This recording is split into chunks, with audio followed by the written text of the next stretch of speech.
Good morning, welcome back to the channel. ಎಲ್ಲ ಹೇಗಿದ್ದೀರಾ? ಚೆನ್ನಾಗಿದ್ದೀರಾ ಅಂತ ಅಂದ್ಕೊಂಡು ಇವತ್ತಿನ ವ್ಲಾಗ್ನ ಸ್ಟಾರ್ಟ್ ಮಾಡ್ತಾ ಇದ್ದೀನಿ. ಆ್ಯಂಡ್ ಇವತ್ತು ಬೆಳಗ್ಗೆಯಿಂದನೇ ವ್ಲಾಗ್ ಸ್ಟಾರ್ಟ್ ಮಾಡ್ತಾ ಇದ್ದೀನಿ. ನಾನು, ಅತ್ತೆ, ಹಾಗೆ ನನ್ನ ಮಗ, ಹಸ್ಬೆಂಡ್ ಎಲ್ಲ ಹೋಗ್ತಾ ಇದ್ದೀವಿ. ಫಸ್ಟಿಗೆ ಹೋಗ್ತಾ ಇರೋದು ನನ್ನ ಮಕ್ಕಳು ಸ್ಕೂಲ್ ಹತ್ರ. ಇವತ್ತು PTM ಇದೆ, ಸೊ ಅದನ್ನು ಮುಗಿಸ್ಕೊಂಡು ಹೋಗಬೇಕು. ಇವರು ಬರ್ದಿರೋ ಅಂತ ಅಂದರೆ ಎಕ್ಸಾಮ್ಸ್ ಅಲ್ಲ, ಎಕ್ಸಾಮು ಮಂಡೇ ನಾಳಿದಿಂದ ಸ್ಟಾರ್ಟ್ ಆಗುತ್ತೆ. ಬಟ್ ಇವತ್ತು ಲಾಸ್ಟ್ FAದು ಎಕ್ಸಾಮ್ಸ್ ಎಲ್ಲ ಆಗಿತ್ತು, ಸೊ ಅದ್ರದ್ದು ರಿಸಲ್ಟ್ ಶೋ ಮಾಡ್ತಾರೆ. ರಿಸಲ್ಟ್ ಎಲ್ಲ ಗೊತ್ತು, ಬಟ್ ಏನು ಎಲ್ಲಿ ಮಿಸ್ಟೇಕ್ ಆಗಿದೆ ಅಥವಾ ಅವ್ರ ಬಿಹೇವಿಯರ್ ಹೇಗಿದೆ ಅದನ್ನೆಲ್ಲ ಡಿಸ್ಕಸ್ ಮಾಡೋದಕ್ಕೆ ಹೋಗಿ ಒಂದು 10-15 ಮಿನಿಟ್ಸ್. ನನ್ನ ಮಕ್ಕಳದ್ದು ಏನು ಯೂಶಲಿ ಅಂತ ಕಂಪ್ಲೇಂಟ್ಸ್ ಇರಲ್ಲ, ಒಂದು 2 ಮಿನಿಟ್ಸ್ ಅವರೇ ನಮ್ಮನ್ನು ಕೇಳ್ತಾರೆ ಏನಾದರೂ ಹೇಳ್ಬೇಕಾ ಅಂತ. ಸೊ ಹಾಗೆ ಅವ್ರದ್ದು ಮುಗಿಸ್ಕೊಂಡು ಅಲ್ಲಿಂದ ನೆಕ್ಸ್ಟ್ ನಾವು ಕಮರ್ಷಿಯಲ್ ಸ್ಟ್ರೀಟ್ ಹೋಗ್ತಾ ಇದ್ದೀವಿ. ಅತ್ತೆ ಸ್ವಲ್ಪ ಶಾಪಿಂಗ್ ಮಾಡಬೇಕಂತೆ. ಅವರು ಫಾರಿನಿಂದ ನಮಗೆ ಅಂತ ಶಾಪಿಂಗ್ ಮಾಡ್ಕೊಂಡು ಬಂದರು. ಇವಾಗ ಅವ್ರಿಗೆ ಅಂತ ಇಂಡಿಯಾಯಿಂದ ಅವ್ರು ಶಾಪ್ ಮಾಡ್ಕೊಂಡು ಹೋಗ್ತಾರೆ. ಅವರು ಅಬ್ರಾಡಲ್ಲಿ ಇದ್ರೂ ಅವರು ಸ್ವಲ್ಪ ನಮ್ಮ ಇಂಡಿಯನ್ ಕಲ್ಚರ್ನೇ ಫಾಲೋ ಮಾಡ್ತಾರೆ. ಸ್ವಲ್ಪ ಟ್ರೆಡಿಷ್ನಲ್ ಆಗಿರೋದಕ್ಕೇ ಇಷ್ಟಪಡ್ತಾರೆ, ವೆಸ್ಟರ್ನ್ ಇಷ್ಟಪಡಲ್ಲ. ಅವರು ಅಷ್ಟೇ, ಅಲ್ಲಿದ್ರೂ ಸಿಂಪಲ್ ಆಗಿ ಟ್ರೌಸರ್ಸು, ಟಾಪ್ಸ್ ಅಂತ ಮಾತ್ರ ಯೂಸ್ ಮಾಡ್ತಾರೆ. ಸೊ ಹಾಗಾಗಿ ಅವ್ರು ಕಂಫರ್ಟಬಲ್ ಆಗಿ ವೇರ್ ಆಗೋವಂಥ ಡ್ರೆಸ್ಸಸ್ನ ಇಲ್ಲಿಂದ ಪರ್ಚೇಸ್ ಮಾಡ್ಕೊಂಡು ಹೋಗ್ಬೇಕು ಅಂತ ಅಂದ್ಬಿಟ್ಟು ಕೆಲವೊಂದು ಶಾಪಿಂಗ್ ಇಲ್ಲೇ ಜುಡಿಯೋ ಹಾಗೆ ವಿಶಾಲಲ್ಲೆಲ್ಲ ಆಗುತ್ತೆ. ಸೊ ಇನ್ನು ಮಿಕ್ಕಿದ್ದನ್ನ ಕಮರ್ಷಿಯಲ್ ಸ್ಟ್ರೀಟಲ್ಲಿ ಮಾಡಬೇಕು ಅಂತ ಚಿಕ್ಕಪೇಟೆಗೆ ಹೋಗೋಣ ಅಂದ್ಕೊಂಡ್ವಿ. ಚಿಕ್ಕಪೇಟೆಯಲ್ಲಿ ಪಾರ್ಕಿಂಗ್ ಪ್ರಾಬ್ಲಮ್ಮು, ಹಾಗಾಗಿ ಕಮರ್ಷಿಯಲ್ ಅಂದರೆ ಅತ್ತೆ ಅವಾಗೆಲ್ಲ ಹೋಗಿ ಕೆಲವೊಂದು ಡ್ರೆಸ್ಸಸ್ ಎಲ್ಲ ಸ್ಟಿಚ್ ಎಲ್ಲ ಮಾಡಿಸಿದ್ದಾರೆ. ಆ ಥರ ಅವ್ರಿಗೆ ಕನ್ವೀನಿಯೆಂಟ್ ಆಗಿರುತ್ತೆ. ಸೊ ಇವಾಗ ಸ್ಕೂಲ್ ಹತ್ರ ಹೋಗಿ ಅಲ್ಲಿಂದ ಹೋಗೋದಂತ. ಬ್ರೇಕ್ಫಾಸ್ಟ್ಗೆ ಇವತ್ತು ಮಸಾಲೆ ದೋಸೆ ಮಾಡಿದ್ದೆ. ಪಾಪ ಅವ್ರಿಗೆ ಫುಡ್ಡು ಸೆಟ್ ಆಗ್ತಿದೆಯೋ ಇಲ್ವೋ ನನಗೆ ಗೊತ್ತಿಲ್ಲ, ಚೆನ್ನಾಗಿದೆ ಅಂತ ಹೇಳ್ತಾ ಇದ್ದಾರೆ. ಚೆನ್ನಾಗಿದೆಯಾ ಮೈ? ಚೆನ್ನಾಗಿದೆ ಅಂತ ಹೇಳ್ತಾ ಇದ್ದಾರೆ. ಬಟ್ ಅವ್ರಿಗೆ ಅಲ್ಲಿ ಇಂಡಿಯನ್ ಫುಡ್ಡು ಮಾಡ್ಕೊಳ್ತಾರೆ, ಹಾಗೆ ನಮ್ಮ ಮಾವಾಗೆ ಇಂಗ್ಲೀಷ್ ಫುಡ್ ಕೂಡ ಮಾಡ್ಕೊಳ್ತಾರೆ. ಸ್ವಲ್ಪ ಉಪ್ಪು ಖಾರ ಎಲ್ಲ ಮಾಮ ಕಡಿಮೆ ಅಂತೆ, ನನಗೆ ಗೊತ್ತಿಲ್ಲ. ಅಲ್ಲ, ಅವ್ರು ಕಡಿಮೆ ನೀವು ಜಾಸ್ತಿ ಅಲ್ವಾ? ಅವ್ರಿಗೆ ಖಾರ ಕಡಿಮೆ, ಇವ್ರ ಖಾರ ಸ್ವಲ್ಪ ಚೆನ್ನಾಗಿ ತಿಂತಾರೆ. ಸೊ ಇವತ್ತು ಬೆಳಿಗ್ಗೆ ಮಸಾಲೆ ದೋಸೆ ಮಾಡಿದ್ದೆ. ಸೊ ಬ್ರೇಕ್ಫಾಸ್ಟ್ ಎಲ್ಲ ಮಾಡಿಕೊಂಡು ಇವಾಗ ಸ್ಕೂಲ್ ಹತ್ರ ಹೋಗ್ತಾ ಇದ್ದೀವಿ. ಮಧ್ಯಾಹ್ನ ಹೊರಗಡೆನೆ ಮುಗಿಸ್ಕೊಂಡ್ಬಿಟ್ಟು ಬೇಗ ಬರಬೇಕು ಅಂದ್ಕೊಂಡಿದ್ವಿ. ಬಿಕಾಸ್ ಬಿಸಿಲು ಹೆವಿ ಇದೆ. ನನಗೆ ಗಾಡಿ ಒಳಗಡೆ ಕುತ್ಕೊಂಡಾಗ ಗೊತ್ತಾಗಲ್ಲ, ಆಚೆ ಕಡೆ ಬಿಸಿಲಲ್ಲಿ ನಡ್ಕೊಂಡು ಮಾಡ್ಬೇಕಂದ್ರೆ ನನಗೆ ಅದಕ್ಕೆ ಈ ಬೇಸಿಗೆ ಟೈಮಲ್ಲಿ ಶಾಪಿಂಗ್ ಎಲ್ಲ ಇಟ್ಕೊಳಕ್ಕೆ ಹೋಗಲ್ಲ. ಸೊ ಏನಾಗುತ್ತೆ ಇವತ್ತಿನ ವ್ಲಾಗಲ್ಲಿ ಶೇರ್ ಮಾಡ್ಕೊತೀನಿ. Let's start the video. ಎಷ್ಟು ದಿನ ಆದಮೇಲೆ ಸ್ಕೂಲ್ ಹತ್ರ ಬಂದಿದ್ದೀನಿ. ಯಾವಾಗಲೂ ಅಕ್ಕ ನನ್ನ ಹಸ್ಬೆಂಡ್ ಕರ್ಕೊಂಬರ್ತಾ ಇದ್ರು, ಇವಾಗ ನಾನು ಬಂದಿದ್ದೀನಿ, ಬೈಸ್ಕೊಳಕ್ಕೆ ಬಂದಿದ್ದೀನಿ. ಹೋಗೋ. ಫಸ್ಟಿಗೆ ನಾನು ನನ್ನ ಮಗನ ಕ್ಲಾಸ್ ರೂಮ್ ಹತ್ರ ಬರ್ತಾ ಇದ್ದೀನಿ. ನನ್ನ ಮಗನ ಕ್ಲಾಸ್ ರೂಮ್ಗೆ ಬರೋಕ್ಕೆ ಮುಂಚೆನೇ ನನಗೆ ಗೊತ್ತು ಏನು ಕಂಪ್ಲೇಂಟ್ ಇರುತ್ತೆ ಅಂತ. ನನ್ನ ಮಗನಿಗೆ ಯಾವುದೇ ರೀತಿ ಕಂಪ್ಲೇಂಟ್ ಇರಲ್ಲ, ಕಂಪ್ಲೇಂಟ್ ಎಲ್ಲ ಬಂದು ನನ್ನ ಮೇಲೇ ಆಗಿರುತ್ತೆ. ಬಿಕಾಸ್ ನಾನು ತುಂಬಾ ಲೀವ್ ಹಾಕ್ಸ್ತೀನಿ ಅಂತ ಯಾವಾಗಲೂ ಕಂಪ್ಲೇಂಟ್ ಮಾಡ್ತಾ ಇರ್ತಾರೆ. ಹಾಗೆ ನನ್ನ ಮಗನದು ಫೈಲ್ ಚೆಕ್ ಮಾಡ್ತಾ ಇದ್ದೆ. ಫಸ್ಟಿಂದ ಏನೆಲ್ಲ ಎಕ್ಸಾಮ್ಸು, ಕ್ಲಾಸ್ ಟೆಸ್ಟು ಅದೆಲ್ಲ ಇರುತ್ತೆ. ಸೊ ಅದನ್ನೆಲ್ಲ ಫೈಲ್ ಮಾಡಿಟ್ಟಿರ್ತಾರೆ. ಸೊ ಹಾಗೆ ಎಲ್ಲನೂ ಚೆಕ್ ಮಾಡ್ತಿದ್ದೆ. ನನ್ನ ಮಗ ನನ್ನ ಮಗಳು ಇಬ್ಬರು ಕ್ಲಾಸಲ್ಲಿ ತುಂಬಾ ಚೆನ್ನಾಗಿ ಓದ್ತಾರೆ. ಸೊ ಓದೋದ್ರ ಬಗ್ಗೆ ಯಾವುದೇ ರೀತಿಯ ಕಂಪ್ಲೇಂಟ್ಸ್ ಇಲ್ಲ. ಅದು ಆ ವಿಷಯಕ್ಕೆ ನಾನು ತುಂಬಾ ಪ್ರೌಡ್ ಫೀಲ್ ಮಾಡ್ತೀನಿ. ಬಿಕಾಸ್ ಪ್ರತಿಯೊಬ್ಬರೂ ಹೇಳ್ತಾ ಇರ್ತಾರೆ, ನಿನ್ನ ಮಕ್ಳಿಗೆ ಏನು ತಿನ್ನಿಸ್ತೀಯಾ, ಇಷ್ಟು ಚೆನ್ನಾಗಿ ಮಾರ್ಕ್ಸ್ ತೆಗಿತಾರೆ ಅಂತ. ಕೆಲವೊಂದು ಸಲ 2-3 ಮಾರ್ಕ್ಸ್ ಆ ಥರ ಕಡಿಮೆ ಆಗುತ್ತೆ, ಬಿಟ್ಟರೆ ಯೂಶಲಿ ಎಲ್ಲ ಔಟ್ ಆಫ್ ಔಟೇ ಆಗಿರುತ್ತೆ. ಯಾವುದಾದ್ರೂ ಒಂದೇನಾದರೂ ಮಿಸ್ಟೇಕ್ ಇತ್ತು ಅಂದರೆ ನಾನು ಕ್ಲಾಸಲ್ಲೇ ಎಲ್ಲರ ಮುಂದೆ ಹೊಡಿತೀನಿ ಅಥವಾ ಬೈತೀನಿ. ಯಾಕೆ ಅಂತಂದರೆ ಆವಾಗ ಅವ್ರಿಗೆ ತಲೆಗೆ ಹೋಗುತ್ತೆ. ನಾವು ಮನೇಲಿ ಎಷ್ಟೇ ಏನೇ ಹೇಳಿದ್ರು ಅವ್ರಿಗೂ ಅರ್ಥ ಆಗಲ್ಲ, ಬಟ್ ಕ್ಲಾಸಲ್ಲಿ ಎಲ್ಲರ ಮುಂದೆ ಹೇಳಿದಾಗ ಅವ್ರಿಗೊಂದು ಕಾನ್ಷಿಯಸ್ ಆಗುತ್ತೆ. ಸೊ ಹಾಗಾಗಿ ಅಲ್ಲೇ ಏನೇ ಮಿಸ್ಟೇಕ್ಸ್ ಇದ್ರೂ ನಾನು ಅಲ್ಲಿಂದ ಅಲ್ಲಿಗೆ ಕ್ಲಿಯರ್ ಮಾಡಿಬಿಡ್ತೀನಿ. ಯಾಕೆ ಈ ಥರ ಮಿಸ್ಟೇಕ್ ಆಯಿತು, ಇದು ನಿನ್ಗೆ ಗೊತ್ತಿತ್ತಲ್ವ, ಅದನ್ನೆಲ್ಲ ನಾನು ಅಲ್ಲೇ ಕ್ವಶನ್ ರೇಸ್ ಮಾಡ್ತೀನಿ. ಅದನ್ನು ಮನೆಯವ್ರಿಗೂ ಕ್ಯಾರಿ ಮಾಡೋಕ್ಕೆ ಹೋಗಲ್ಲ. ಹಾಗಂತ ನಾನು ಡೈಲಿ ಮಕ್ಳ ಮುಂದೆ ಕೂತ್ಕೊಂಡು ಎವ್ರಿ ಡೇ ಓದಿಸು ಅದನ್ನೆಲ್ಲ ಮಾಡೋಕ್ಕೆ ಹೋಗಲ್ಲ. ಎಕ್ಸಾಮ್ ಟೈಮಲ್ಲಿ ಮಾತ್ರ ನಾನು ಸ್ವಲ್ಪ ಅವ್ರ ಕಡೆ ಗಮನ ಕೊಡ್ತೀನಿ. ಅದು ಬಿಟ್ಟರೆ ಇನ್ನು ನಾನಾಗೇ ವಾಲಂಟ್ರಿಯಾಗಿ ಡೈಲಿ ಬಂದು ಕುತ್ಕೊಳ್ಳಿ ಹೋಮ್ವರ್ಕ್ ಮಾಡಿ ಅಂತೆಲ್ಲ ಏನೂ ಹೇಳಲ್ಲ. ಅದನ್ನು ಅವರೇ ಮಾಡ್ಕೊಳ್ತಾರೆ. ಸೊ ಹಾಗೆ ನನಗೂ ಅದು ಆವಾಗಲಿಂದ ಅದೇ ಥರ ಮಕ್ಕಳಿಬ್ಬರು ಬೆಳ್ಕೊಂಬಂದ್ಬಿಟ್ಟಿದ್ದಾರೆ. ಸೊ ನನಗೆ ಓದೋದ್ರ ಕಡೆ ಯಾವುದೇ ರೀತಿಯ ಟೆನ್ಷನ್ಸ್ ಇಲ್ಲ. ಇನ್ನು ಈಗ ಕಮರ್ಷಿಯಲ್ ಸ್ಟ್ರೀಟ್ ಹತ್ರ ಬಂದಿದ್ದೀವಿ. ಸೊ ಇಲ್ಲಿ ಏನಂದರೆ ಪಾರ್ಕಿಂಗ್ ಪ್ರಾಬ್ಲಮ್ಮು, ಬಟ್ ಇಲ್ಲಿ ಒಂದು ಮಾಲಲ್ಲಿ ಪಾರ್ಕಿಂಗ್ ಅವೈಲೇಬಲ್ ಇರುತ್ತೆ. ಸೊ ಪಾರ್ಕಿಂಗ್ಗೆ ಗಾಡಿ ಹಾಕ್ಬಿಟ್ಟು ಇವಾಗ ಫಸ್ಟು ಏನಾದರೂ ತಿನ್ನಬೇಕು ಕುಡಿಬೇಕು ಅಂತ ತುಂಬಾ ಹೊಟ್ಟೆ ಹಸಿತಾ ಇತ್ತು. ಸೊ ಹಾಗಾಗಿ ಗೋಲ್ಗಪ್ಪ ನಮ್ಮ ಫೇವ್ರೇಟು. ಸೊ ಯಾವ ಹೆಣ್ಮಕ್ಳಿಗೆ ಗೋಲ್ಗಪ್ಪ ಅಂದರೆ ಇಷ್ಟ ಇಲ್ಲ. ಸೊ ನಮಗಂತೂ ಸಿಕ್ಕಾಪಟ್ಟೆ ಇಷ್ಟ, ಹಾಗಾಗಿ ಎಲ್ಲರೂ ಗೋಲ್ಗಪ್ಪ ತಗೊಳ್ತಾ ಇದ್ದೀವಿ. ಇನ್ನು ನಮ್ಮ ಅತ್ತೆಗೆ ಈ ಥರ ರೆಡಿ ಡ್ರೆಸ್ಸಸ್ಗಿಂತ ಮೆಟೀರಿಯಲ್ಸ್ನ ತೊಗೊಂಡು ಸ್ಟಿಚ್ ಮಾಡಿಸಿದ್ರೆ ಅವ್ರಿಗೆ ಕಂಫರ್ಟಬಲ್ ಆಗಿರುತ್ತೆ. ಸೊ ಹಾಗಾಗಿ ಅವರು ಮೆಟೀರಿಯಲ್ಸ್ನ ಚೆಕ್ ಮಾಡ್ತಾಯಿದ್ರು. ಇನ್ನು ಕೆಲವೊಂದು ಕಡೆ ಅಲ್ಲೇ 1 ಅವರಲ್ಲಿ ಸ್ಟಿಚ್ ಮಾಡಿ ಕೊಡೋ ಥರ ಕೂಡ ಆಪ್ಷನ್ಸ್ ಇತ್ತು. ಸೊ ಅದ್ಯಾಕೋ ನನಗೆ ಅಷ್ಟೊಂದು ಕಂಫರ್ಟ್ ಅನಿಸಿಲ್ಲ, ಬಿಕಾಸ್ ಸ್ಟಿಚಿಂಗ್ಗೆ 650-700 ಹೇಳ್ತಾ ಇದ್ರು. ಇನ್ನು ಮೆಟೀರಿಯಲ್ಸ್ಗೆ 700, 800, 1000ವರೆಗೂ ಇತ್ತು. ಸೊ ನನಗೆ ಯಾಕೋ ಅದು ವರ್ತ್ ಅಂತ ಅನಿಸ್ಲಿಲ್ಲ. ಸೊ ಹಾಗಾಗಿ ನಾನೇ ಹೇಳ್ತಿದ್ದೆ, ಬೇಡ ನೀವು ಇಲ್ಲಿ ಸ್ಟಿಚ್ ಮಾಡಿಸ್ಬೇಡಿ, ಜಸ್ಟ್ ಮೆಟೀರಿಯಲ್ ಮಾತ್ರ ತಗೊಳ್ಳಿ, ಸ್ಟಿಚ್ನ ಮನೆ ಹತ್ರನೇ ಮಾಡಿಸ್ಕೊಳ್ಳೋಣ ಅಂತ ಅಂದ್ಬಿಟ್ಟು. ಬಿಕಾಸ್ ಇಲ್ಲಿ 400-450ಗೆಲ್ಲ ಡ್ರೆಸ್ ಸ್ಟಿಚ್ ಮಾಡಿಕೊಡ್ತಾರೆ. ಸೊ ಹಾಗಾಗಿ ಇಲ್ಲ ಬೇಡ ಅಂತ ಹೇಳಿ ಡ್ರೆಸ್ ಮೆಟೀರಿಯಲ್ಸ್ನ ಮಾತ್ರ ಚೆಕ್ ಮಾಡ್ತಾ ಇದ್ದೀವಿ. ಇನ್ನು ಸಾಕಷ್ಟು ಡ್ರೆಸ್ಸಸ್ನ ತೊಗೊಂಡ್ರು, ಯಾಕೆಂದರೆ ಅವರು ಬರೋದೇ ಇಂಡಿಯಾಗೆ ಇಯರ್ಲಿ ಒನ್ಸು. ಸೊ ಬಂದಾಗ ಅಕ್ಕ ತಂಗಿ ಅವರೆಲ್ಲ 4-5 ಜನ ಅಕ್ಕ ತಂಗಿರೆಲ್ಲ ಇದ್ದಾರೆ, ಇನ್ನು ಅವ್ರ ತಮ್ಮ ಹೆಂಡತಿ ಎಲ್ಲ ಇದ್ದಾರೆ. ಸೊ ಹಾಗಾಗಿ ಎಲ್ಲರಿಗೂ ಸೇರಿಸಿ ಶಾಪಿಂಗ್ ಮಾಡ್ತಾ ಇದ್ದಾರೆ. ಸಾಕಷ್ಟು ಡ್ರೆಸ್ ಮೆಟೀರಿಯಲ್ಸ್ನ ತೊಗೊಂಡ್ರು.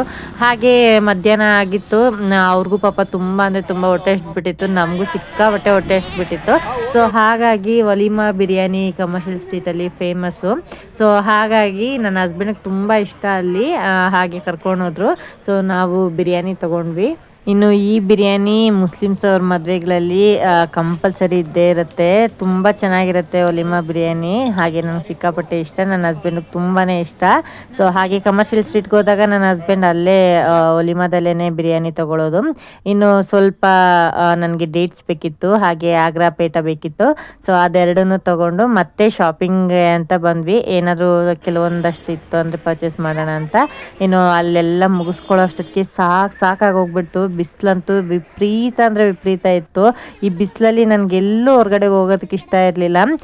ಹಾಗೆ ಇಲ್ಲೇ ಮನೆ ಹತ್ರನೇ ಯಾವುದಾದ್ರೂ ಮಾಲಲ್ಲೆಲ್ಲ ನೋಡಿ ತೊಗೊಳ್ಳೋಣ ಅಂತ ಅಂದ್ಕೊಂಡ್ವಿ. ಬಟ್ ಅಲ್ಲಿ ಅಷ್ಟು ನನಗೆ ಇಷ್ಟ ಆಗಲ್ಲ. ಹಾಗೆ ನಮ್ಮ ಅತ್ತೆ ಕೂಡ ಅಷ್ಟೇ, ಅವ್ರಿಗೆ ಕಮರ್ಷಿಯಲಲ್ಲೇ ತೊಗೊಳ್ಬೇಕು ಅನ್ನೋದಿತ್ತು. ಯಾಕೆಂದರೆ ಅಲ್ಲಿ ಕಲೆಕ್ಷನ್ಸ್ ಜಾಸ್ತಿ ಇರುತ್ತೆ. ಹಾಗೆ ನಮಗೆ ಏನಾದರೂ ಸ್ಟಿಚ್ ಮಾಡಿಸ್ಬೇಕು ಅರ್ಜೆಂಟ್ ಅಂತ ಇದ್ದರೆ ಅಲ್ಲೇ ಮಾಡಿಕೊಡ್ತಾರೆ ಅಂತ. ಬಟ್ ನಾನು ಅಲ್ಲಿ ಸ್ಟಿಚ್ ಮಾಡಿಸ್ಲಿಲ್ಲ. ಇನ್ನು ಅದನ್ನೆಲ್ಲ ತೊಗೊಂಡು ಇವಾಗ ಮನೆ ಕಡೆಗೆ ಹೊರಟಿದ್ದೀವಿ. ನನ್ನ ಮಗಗೆ ನಡೆದು ಕಾಲು ನೋವು ಅಂತ ಅಜ್ಜಿ ಕೈಯಲ್ಲಿ ಕಾಲು ಮಸಾಜ್ ಮಾಡಿಸ್ಕೊಳ್ತಾ ಇದ್ದದ್ದು. ಚಿಂಟು ಬೇಡ ಅನ್ನು ಅಟ್ಲೀಸ್ಟ್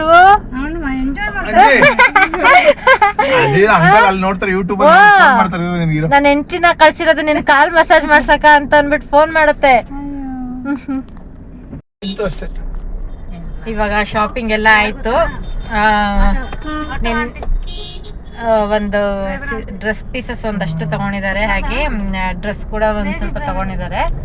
ಸೊ ನಾವೇನು ಸದ್ಯಕ್ಕೆ ತಗೊಂಡಿಲ್ಲ, ನಮ್ದು ನೆಕ್ಸ್ಟ್ ಬ್ಯಾಚ್ ಇದೆ. ಸೊ ಆ ಟೈಮಲ್ಲಿ ಬರಬೇಕು. ನಾನು ಚಿಕ್ಕಪೇಟೆಯಲ್ಲಿ ಮಾಡೋಣ ಅಂತ. ಸಿಕ್ಕಾಪಟ್ಟೆ ಬಿಸಿಲಿದೆ ಮಾತ್ರ, ನಡೆಯೋಕ್ಕೆ ಆಗಲಿಲ್ಲ, ಕಾಲೆಲ್ಲ ನೋವು ಬಂದ್ಬಿಟ್ಟು. ಸೊ ಇವಾಗ ನಾವು ಮನೆಗೆ ಹೋಗ್ತಾ ಇದೀವಿ. ಊಟ ಎಲ್ಲ ಆಯ್ತು. ಸೊ ಇವಾಗ ಮನೆಗೆ ಹೋಗ್ತಾ ಇದೀವಿ. ಇನ್ನು ಬಂದು ಸ್ವಲ್ಪ ಹೊತ್ತು ರೆಸ್ಟ್ ಮಾಡಿ ಹಾಗೆ ಈಗ ಮತ್ತೆ ಶಾಪಿಂಗ್ಗೆ ಅಂತ ಹೊರಟಿದ್ದೀವಿ. ಈವ್ನಿಂಗಿಂದ ವ್ಲಾಗ್ನ ಸ್ಟಾರ್ಟ್ ಮಾಡ್ತಾ ಇದ್ದೀನಿ. ಬೆಳಗ್ಗೆ ಬಂದು ಪಾಪ ಅವರು ಫುಲ್ಲು ಟಯರ್ಡ್ ಆಗಿದ್ರು. ಹಾಗೆ ಅವರು ಸ್ವಲ್ಪ ಹೊತ್ತು ಮಲಗಿದ್ದು ಫ್ರೆಶ್ ಅಪ್ ಆಗಿ ಏನೋ ಪರ್ಚೇಸ್ ಮಾಡಬೇಕಂತೆ. ಸೊ ಅದಕ್ಕೆ ಹೋಗ್ತಾ ಇದ್ದೀವಿ. ಸೊ ಶಾಪಿಂಗ್ ಆದಮೇಲೆ ಮತ್ತೆ ಬಂದು ಮಕ್ಕಳಿಗೆ ಎಕ್ಸಾಮ್ಸ್ ಮಂಡೆಯಿಂದ, ಸೊ ಅವ್ರನ್ನ ಪ್ರಿಪೇರ್ ಮಾಡಬೇಕು. ಸ್ವಲ್ಪ ಪ್ರಿಪೇರ್ ಆಗಿದ್ದಾರೆ, ಜಸ್ಟ್ ಒಂದು ಸಲ ಟಚ್ ಕೊಡಬೇಕು. ಸೊ ಇವಾಗ ಹೋಗಿ ಏನೇನು ಶಾಪ್ ಮಾಡ್ತಾರೆ ನೋಡೋಣ. ಫಸ್ಟಿಗೆ ನಾವು ಬಂದಿದ್ದು ಮನೆ ಹತ್ರನೇ ಜುಡಿಯೋ ಇದೆ. ಸೊ ಜುಡಿಯೋಗೆ ಅಂತ ಬಂದ್ವಿ. ಅವ್ರಿಗೆ ರೆಡಿಮೇಡ್ ಡ್ರೆಸ್ ಅಷ್ಟೊಂದು ಕಂಫರ್ಟಬಲ್ ಆಗಿ ಹಾಕೊಳ್ಳೋದಕ್ಕೆ ಇಷ್ಟಪಡಲ್ಲ. ಸೊ ಹಾಗೆ ಕೆಲವೊಂದಷ್ಟು ಇರಲಿ ಅಂತ ಅಂದ್ಬಿಟ್ಟು, ಅಂದರೆ ಅವ್ರಿಗೆ ಲಂಡನಲ್ಲಿ ಯೂಸ್ ಮಾಡೋದಕ್ಕೂ ಆಗುತ್ತೆ, ಹಾಗೆ ಇಲ್ಲಿ ಕೂಡ ಯೂಸ್ ಮಾಡ್ಬೋದು ಅಂತ ಅಂದ್ಬಿಟ್ಟು ಆ ಡ್ರೆಸ್ ಎಲ್ಲ ಇವಾಗ ನಾವು ಡ್ರೆಸ್ ಮೆಟೀರಿಯಲ್ಸ್ ತೊಗೊಂಡಿದ್ದೀವಲ್ವ, ಸೊ ಅದೆಲ್ಲ ಸ್ಟಿಚ್ ಆಗೋವರೆಗೂ ಬೇಕಲ್ವಾ. ಸೊ ಹಾಗಾಗಿ ಕೆಲವೊಂದಷ್ಟು ರೆಡಿ ಡ್ರೆಸ್ಸಸ್ನ ಇಲ್ಲೇ ಪರ್ಚೇಸ್ ಮಾಡೋಕ್ಕೆ ಅಂತ ಅಂದ್ಬಿಟ್ಟು ಇಲ್ಲಿ ಕರ್ಕೊಂಡು ಬಂದೆ. ಜುಡಿಯೋದಲ್ಲಿ ಕೂಡ ಅವರೇನು ಅಷ್ಟೊಂದು ಜೀನ್ಸು ಅಥವಾ ಟಾಪ್ಸು ಆ ಥರದ್ದೆಲ್ಲ ಏನೂ ತೊಗೊಳ್ಳಿಲ್ಲ. ಕುರ್ತೀಸು, ಪ್ಯಾಂಟ್ಸು ಈ ಥರದ್ದೇ ತೊಗೊಂಡ್ರು. ಯಾಕೆಂದರೆ ಅವ್ರು ಅದನ್ನೇ ಇಷ್ಟಪಡ್ತಾರೆ, ಅಷ್ಟಾಗಿ ಜೀನ್ಸ್ ಎಲ್ಲ ಇಷ್ಟಪಡಲ್ಲ. ಹಾಗೆ ನನ್ನ ಹಸ್ಬೆಂಡ್ ಕೂಡ ನನಗೆ ಬೈತಾಯಿದ್ರು, ನೋಡು ಅವ್ರು ಅಲ್ಲಿ ಲಂಡನಲ್ಲಿದ್ದರೂ ಕೂಡ ಎಷ್ಟು ಟ್ರೆಡಿಷ್ನಲ್ ಆಗಿ ಎಷ್ಟು ಚೆನ್ನಾಗಿ ಡ್ರೆಸ್ ಮೇಂಟೈನ್ ಮಾಡ್ತಾರೆ, ನೀವೆಲ್ಲ ಇಲ್ಲಿ ಬರೀ ವೆಸ್ಟರ್ನ್ಗೆ ಇಷ್ಟಪಡ್ತೀರಾ ಅಂತ. ಬಟ್ ಅದು ಆ ಥರ ಆಗುತ್ತೆ ಅವ್ರಿಗೆ. ಅಲ್ಲಿದ್ದು ಇಂಡಿಯನ್ ಡ್ರೆಸ್ ಮೇಲೆ ಲವ್ ಜಾಸ್ತಿ ಜಾಸ್ತಿ ಆಗುತ್ತೆ. ನಮ್ಗೆ ಇಲ್ಲಿದ್ದು ಇದು ವೆಸ್ಟರ್ನ್ ಡ್ರೆಸ್ ಮೇಲೆ ಲವ್ ಜಾಸ್ತಿ ಆಗುತ್ತೆ. ಸೊ ಹಾಗಂತ ನಾನೇನು ಡೈಲಿ ವೆಸ್ಟರ್ನ್ ಹಾಕ್ಕೊಂಡೇ ಇರಲ್ಲ. ನೀವು ನೋಡಿರ್ತೀರ, ಆದಷ್ಟು ನಂಗೆ ಸ್ಯಾರೀಸೇ ಇಷ್ಟ, ಹಾಗೆ ಕುರ್ತಾಸ್ ಕೂಡ. ತುಂಬ ರೇರ್ ನಾನು ಜೀನ್ಸ್ ಎಲ್ಲ ಯೂಸ್ ಮಾಡೋದು. ಕೆಲವೊಂದು ಕಡೆ ಈ ಮಾಲು ಅಥವಾ ಮೂವಿ ಅಥವಾ ಯಾವುದಾದ್ರೂ ಶಾಪಿಂಗು ಅಥವಾ ಯಾವುದಾದ್ರೂ ಟೂರಿಸ್ಟ್ ಪ್ಲೇಸು ಆ ಥರ ಜಾಗದಲ್ಲಿ ಮಾತ್ರ ನಾನು ಜೀನ್ಸ್ನ ಯೂಸ್ ಮಾಡ್ತೀನಿ. ಇನ್ನು ನಮ್ಮ ಅತ್ತೆಗೆ ಸ್ವಲ್ಪ ಈ ಜಾಸ್ತಿ ಗ್ಲಿಟರ್ಸ್ ಇರೋದು ಅಂಥದ್ದೆಲ್ಲ ಇಷ್ಟ ಆಗಲ್ಲ. ಅವ್ರಿಗೆ ನಾರ್ಮಲ್ ಕಾಟನ್ ಕ್ಲಾತ್ಸಲ್ಲಿ ಇಷ್ಟಪಡ್ತಾರೆ. ಸೊ ಹಾಗೆ ಅವರು ನೋಡ್ತಾ ಇದ್ರು, ನಾನೊಂದು ಕೆಲವೊಂದಷ್ಟು ಸಜೆಷನ್ಸ್ನ ಕೊಡ್ತಾ ಇದ್ದೆ, ಕೆಲವೊಂದಷ್ಟು ಸೆಲೆಕ್ಟ್ ನಾನು ಕೂಡ ಮಾಡಿಕೊಡ್ತಾ ಇದ್ದೆ. ಇನ್ನು ನಾನು ಅತ್ತೆ ಹತ್ರ ಕೆಲವೊಂದಷ್ಟು ವಿಷಯಗಳನ್ನ ತಿಳ್ಕೊಳ್ತಾ ಇದ್ದೆ. ಅಂದರೆ ಲಂಡನ್ನಲ್ಲಿ ಯಾವ ಥರ ಇರುತ್ತೆ, ಇಲ್ಲಿ ಯಾವ ಥರ ಇದೆ, ಮಾಲ್ಸ್ ಆಗಿರ್ಬೋದು ಅಥವಾ ರೋಡ್ಸ್ ಆಗಿರ್ಬೋದು ಅಥವಾ ಏನು ರೆಸಿಡೆನ್ಸಿ ಆಗಿರ್ಬೋದು, ಇದ್ರ ಬಗ್ಗೆ ಎಲ್ಲ ನಾನು ಕೇಳಿ ತಿಳ್ಕೊಳ್ತಾ ಇದ್ದೆ. ಅವರು ಕರೀತಾ ಇದ್ರು, ಯಾಕೆಂದರೆ ಅವರು ಇನ್ನೊಂದು ಕೆಲವೊಂದಷ್ಟು ವರ್ಷಗಳಾದಮೇಲೆ ಅವರು ಇಂಡಿಯಾಗೆ ಬಂದುಬಿಡ್ತಾರೆ. ನಮ್ಮ ಮಾವಾಗಿ ರಿಟೈರ್ಡ್ ಆದಮೇಲೆ ಅವರು ಬಂದುಬಿಡ್ತಾರೆ. ಸೊ ಇವರು ಅಲ್ಲಿ ಹಾಸ್ಪಿಟಲಲ್ಲಿ ಕೆಲಸ ಮಾಡ್ತಾರೆ. ಸೊ ಹಾಗೆ ಅವ್ರಿಗೆ ಇವಾಗ ಅಲ್ಲಿ ಏನೋ ರಿಟೈರ್ಡ್ ಆಗೋವರೆಗೂ ಆ ಫೆಸಿಲಿಟೀಸ್ ಎಲ್ಲ ಯೂಸ್ ಮಾಡಿಕೊಂಡು ಅದಾದಮೇಲೆ ಇಂಡಿಯಾಗೆ ಬಂದುಬಿಡ್ತಾರೆ. ಸೊ ನಾನು ಅವ್ರು ಅಲ್ಲಿ ಹೇಗಿರುತ್ತೆ ಅದನ್ನೆಲ್ಲ ಕೇಳಬೇಕಾದ್ರೆ ಫುಲ್ ಎಕ್ಸೈಟ್ ಆಗ್ತಾ ಇದ್ದೆ. ಅವರು ಹೇಳ್ತಾ ಇದ್ರು ಒಂದ್ಸಲ ಫ್ಯಾಮಿಲಿ ಫುಲ್ಲು ಬನ್ನಿ ಅಂತ ಅಂದ್ಬಿಟ್ಟು. ಬಟ್ ಅದೇ ಹೇಳ್ನಲ್ಲ, ನನಗೆ ಫ್ಲೈಟ್ ಅಂದ್ರೇ ಭಯ. ಸೊ ಎಲ್ಲೋಗೋದಕ್ಕೂ ಸ್ವಲ್ಪ ನಾನೇ ಹಿಂದೇಟಾಗ್ತಾ ಇರ್ತೀನಿ. ಇನ್ನು ಅಲ್ಲಿನ ಬ್ರೇಕ್ಫಾಸ್ಟು, ಹಾಗೆ ನಮ್ಮ ಮಾವಾಗೆ ಇಂಗ್ಲೀಷ್ ಫುಡ್ ಇರಬೇಕು, ನಮ್ಮ ಅತ್ತೆಗೆ ಇಂಡಿಯನ್ ಫುಡ್ ಇರಬೇಕು. ಸೊ ಅಂದರೆ ಅತ್ತೆ ಕೂಡ ಇಂಗ್ಲೀಷ್ ಫುಡ್ ತಿಂತಾರೆ, ಬಟ್ ಆದಷ್ಟು ಇಂಡಿಯನ್ ಫುಡ್ಡೇ ಜಾಸ್ತಿ ಇಷ್ಟಪಡ್ತಾರೆ. ಸೊ ಹಾಗಾಗಿ ಅವರು ಎರಡೆರಡು ಥರದ್ದು ಅಡುಗೆ ಮನೇಲಿ ಯಾವಾಗಲೂ ಪ್ರಿಪೇರ್ ಮಾಡ್ತಾರಂತೆ. ಸೊ ನಾನು ಅದೇ ಹೇಳ್ತಿದ್ದೆ, ನನ್ನ ಕೈಯಲ್ಲಿ ಒಂದು ಅಡುಗೆ ಪ್ರಿಪೇರ್ ಮಾಡೋಷ್ಟಕ್ಕೇ, ಅದರಲ್ಲೂ ಈ ಸಮ್ಮರ್ ಟೈಮಲ್ಲಂತೂ ಅಡುಗೆ ಮನೆಗೆ ಹೋಗೋದಕ್ಕೆ ಆಗಲ್ಲ, ಅದರಲ್ಲಿ ಎರಡೆರಡು ಅಡುಗೆ ಆ ಥರ ಅಂದರೆ ತುಂಬ ಕಷ್ಟ ಆಗುತ್ತೆ ಅಂತ. ಇನ್ನು ಜುಡಿಯೋದಲ್ಲಿ ಶಾಪಿಂಗ್ ಎಲ್ಲ ಮುಗಿಸ್ಕೊಂಡು ನೆಕ್ಸ್ಟು ವಿಶಾಲಕ್ಕೆ ಬಂದ್ವಿ. ಅಲ್ಲೊಂದಷ್ಟು ಕಲೆಕ್ಷನ್ಸ್ನ ನೋಡೋಣ, ಅಲ್ಲೊಂದಷ್ಟು ಪರ್ಚೇಸ್ ಮಾಡೋಣ ಅಂತ ಅಂದ್ಬಿಟ್ಟು ಅಲ್ಲಿ ಕೂಡ ಕರ್ಕೊಂಡು ಬಂದ್ವಿ. ಇದು ಕೂಡ ನಮಗೆ ಹತ್ರನೇ ಇದೆ. ನಾವಿರೋ ಪ್ಲೇಸ್ ಹತ್ರನೇ ನಮಗೆ ಎಲ್ಲ ಥರದ ಫೆಸಿಲಿಟೀಸ್ ಇದೆ. ಶಾಪಿಂಗ್ ಮಾಲ್ಸ್ ಆಗಿರ್ಬೋದು, ಮಾರ್ಟ್ ಆಗಿರ್ಬೋದು, ಮಾರ್ಕೆಟ್ ಆಗಿರ್ಬೋದು, ಪ್ರತಿಯೊಂದು ಹತ್ರನೇ ಇದೆ. ಸೊ ಹಾಗಾಗಿ ನಮಗೆ ಜಾಸ್ತಿ ಟೈಮ್ ಎಲ್ಲ ಏನೂ ತಗೊಳ್ಳಲ್ಲ. ಎಲ್ಲಾದರೂ ಹೋಗಬೇಕು ಅಂದರೆ ಸಿಟಿಗೆ ಹೋಗಬೇಕು ಅಂತ ಏನಿಲ್ಲ. ಬಟ್ ನಾನು ಈ ವರಮಹಾಲಕ್ಷ್ಮಿ ಫೆಸ್ಟಿವಲ್ ಟೈಮಲ್ಲಿ ಮಾತ್ರ ಮಾರ್ಕೆಟ್ ಕಡೆಗೆ ಹೋಗ್ತೀನಿ. ಅಥವಾ ಏನಾದರೂ ಮನೇಲಿ ಫಂಕ್ಷನ್ ಎಲ್ಲ ಇತ್ತು ಅಂದರೆ ಒಂದೇ ಸಲಕ್ಕೆ ಎಲ್ಲ ಡ್ರೆಸ್ಸಸ್ಸು ಪರ್ಚೇಸ್ ಮಾಡಬೇಕು ಅಂತ ಅಂದರೆ ನಾನು ಒಂದೇ ಸಲ ಚಿಕ್ಕಪೇಟೆಗೆ ಹೋಗ್ಬಿಡ್ತೀನಿ. ಬಿಕಾಸ್ ಇಲ್ಲಿ ಸ್ಯಾರಿ ಶಾಪ್ಸ್ ಸ್ವಲ್ಪ ಕಡಿಮೆನೇ. ಸೊ ಹಾಗಾಗಿ ಅದಕ್ಕೋಸ್ಕರ ಮಾತ್ರ ನಾನು ಚಿಕ್ಕಪೇಟೆಗೆ ಹೋಗ್ತೀನಿ. ಇಲ್ಲ ಅಂತಂದರೆ ಆದಷ್ಟು ಮನೆ ಹತ್ರನೇ ಶಾಪಿಂಗ್ ಎಲ್ಲ ಮುಗಿಸ್ಕೊಂಡ್ಬಿಡ್ತೀನಿ. ಇನ್ನು ಅಲ್ಲೂ ಅಷ್ಟೇ ವಿಶಾಲಲ್ಲಿ ಶಾಪಿಂಗ್ ಎಲ್ಲ ಮುಗಿಸ್ಕೊಂಡು ಇವಾಗ ತುಂಬ ಬಾಯಾರಿಕೆ ಆಗ್ತಾಯಿತ್ತು ನನಗೆ. ಸೊ ಹಾಗಾಗಿ ಒಂದು ಕಬ್ಬಿನ ಜ್ಯೂಸ್ನ ಕುಡಿಯೋಣ ಅಂತ ಅಂದ್ಬಿಟ್ಟು ಬಂದ್ವಿ. ಇವಾಗಿರೋ ಬೇಸಿಗೆಗೆ, ಇವಾಗಿರೋ ಬಿಸಿಗೆ ಎಷ್ಟೇ ಜ್ಯೂಸ್ ಕುಡಿದ್ರೂ ಬಾಡಿ ತಂಪಾಗಲ್ಲ. ಹಾಗೆ ಮನೇಲಿ ಕೂಡ ಅಷ್ಟೇ, ಎಲ್ಲರೂ ಒಂದು ಕಡೆಯಿಂದ ಪೇಷನ್ಸ್ ಆಗಿಬಿಟ್ಟಿದ್ದೀವಿ. ಆ್ಯಕ್ಚುಲಿ ನಿಮ್ಗೆ ಗೊತ್ತಾಗ್ತಿರ್ಬೋದು ನನ್ನ ವಾಯ್ಸು, ನನಗೂ ತುಂಬಾ ಕಾಫ್ ಆಗಿಬಿಟ್ಟಿದೆ. ಜಾಸ್ತಿ ಹೊತ್ತು ವಾಯ್ಸ್ ಕೂಡ ಕೊಡೋಕ್ಕಾಗಲ್ಲ, ಕೆಮ್ಮು ತುಂಬಾ ಇದೆ. ಹಾಗೆ ನಮ್ಮ ಅತ್ತೆಗೆ ಇಲ್ಲಿ ಬಾರ್ಬಿಕ್ಯೂ ಚಿಕನ್ ಕೊಡ್ಸೋಣ ಅಂತ ಅಂದ್ಬಿಟ್ಟು ಕರ್ಕೊಂಡು ಬಂದ್ವಿ. ಇಲ್ಲಿ ಪೆರಿ ಪೆರಿ ಚಿಕನ್ ಅಂತೂ ತುಂಬಾ ಚೆನ್ನಾಗಿ ಮಾಡ್ತಾರೆ, ಮಕ್ಕಳಿಗೆಲ್ಲ ತುಂಬಾ ಇಷ್ಟ ಆಗುತ್ತೆ. ಹಾಗೆ ನನ್ನ ಹಸ್ಬೆಂಡು ಒಂದು 2-3 ಥರದ್ದು ಚಿಕನ್ ರೆಸಿಪೀಸ್ನ ತೊಗೊಂಡು ಬಂದರು. ಸೊ ನಾವು ಕಾರಲ್ಲೇ ಕುತ್ಕೊಂಡಿದ್ದೀವಿ, ಹೊರಗಡೆ ಬೇಡ ಸೊಳ್ಳೆ ಎಲ್ಲ ಇದೆ ಅಂತ ಅಂದ್ಬಿಟ್ಟು ಒಳಗಡೆನೇ ಕುತ್ಕೊಂಡು ತಿಂತಾಯಿದ್ದೀವಿ. ಸೊ ಇದಿಷ್ಟ ಆಗಿತ್ತು ಇವತ್ತಿನ ಈ ವ್ಲಾಗು. ಪೂರ್ತಿ ಶಾಪಿಂಗ್ ಚಿಕ್ಕಪೇಟೆ, ವಿಶಾಲ್ ಹಾಗೆ ಜುಡಿಯೋದೆಲ್ಲ ಆಯಿತು. ಸೊ ಇವತ್ತಿನ ಈ ವ್ಲಾಗ್ ನಿಮ್ಗೆ ಇಷ್ಟ ಆದರೆ ಪ್ಲೀಸ್ ಲೈಕ್ ಮಾಡಿ, ಶೇರ್ ಮಾಡಿ, ಹಾಗೆ ಮರೀದಿರ ನನ್ನ ಯೂಟ್ಯೂಬ್ ಚಾನಲ್ನ ಸಬ್ಸ್ಕ್ರೈಬ್ ಮಾಡ್ಕೊಳ್ಳಿ. ಹಾಗೆ ಫೇಸ್ಬುಕ್ಕಲ್ಲಿ ನೋಡ್ತಾ ಇದ್ದರೆ ಫಾಲೋ ಮಾಡ್ಕೊಳ್ಳಿ. ಹಾಗೆ ನನ್ನ ಇನ್ಸ್ಟಾಗ್ರಾಮ್ ನೇತ್ರ 9868 ಅಂತ ಇದೆ, ಅಲ್ಲೂ ಕೂಡ ನೀವು ಫಾಲೋ ಮಾಡ್ಬೋದು. ಮತ್ತೆ ಮುಂದಿನ ವ್ಲಾಗ್ ಜೊತೆ ಸಿಗ್ತೀನಿ. ಅಲ್ಲಿವರೆಗೂ take care, bye. Thank you for watching.